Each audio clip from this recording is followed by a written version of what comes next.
মৰম এয়া মহাদাত জ্বলাই লৈছো। আজি বহু দিনৰ মূৰত তোমালৈ চিঠি লিখো।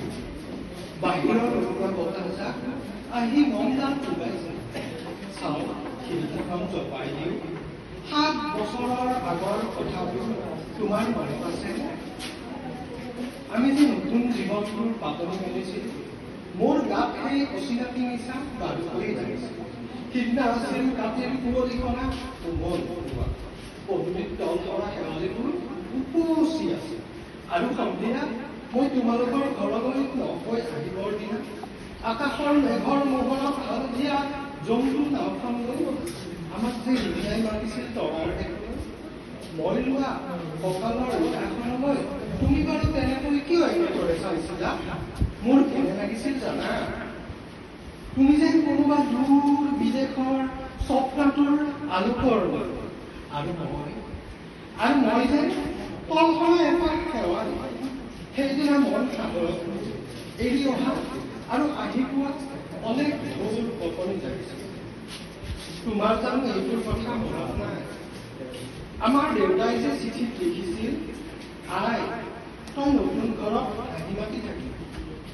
এইবোৰ 7 বছৰৰ আগৰ কথা। মোৰ যে সকলোবোৰ পুৰাণৰ সাধু যেন জেঠমহীয়া দেউতাৰ বছৰেকীয়া কৰিব।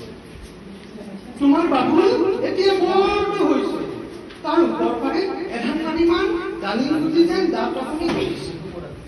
সিবোৰ একেবাৰে এৰিকে নিদিয়ে জানা। কেতিয়াবা মোৰ যে ইমান তুমি নাই নহয়। সি বাৰু মোৰ বগা সাজযোৰলৈ এনেদৰে তথা লাগি চাই থাকে কিয়? তাৰ উপজৰ পৰা এইযোৰ কাপোৰ চিনাকি সেইকাৰণে নহয়। বাবুল এতিয়া বৰটো হৈছে আৰু ডাঙৰ হলে স্কুলত তাক নাম লগাই দিয়ে। সি আঁতৰি থকা সময়খিনি মোৰ যে বুকুখন তেনেই উদম হৈ থাকিব ভাল। আৰু বিশেষ একো নাই। মই হ'ব তুমি যিদিনা উলটি আহিবা মোক আগতীয়াকৈ জনাবা। মই ভটিয়াই গৈ বুঢ়াবুঢ়ীৰ বুকুৰ পৰা তোমাক ৰিঙি আহিবা।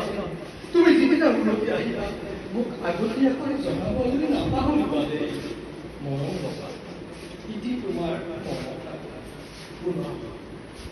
এইবাৰ মাঘৰ মেজি জুই পৰা বৰ ৰঙা কৰি পৰিছে।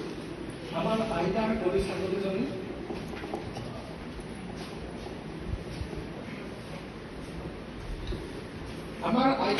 ছাগলীজনী দুটি পোৱালি জন্ম। এটি ফুট বগা আৰু আনটো পথৰা।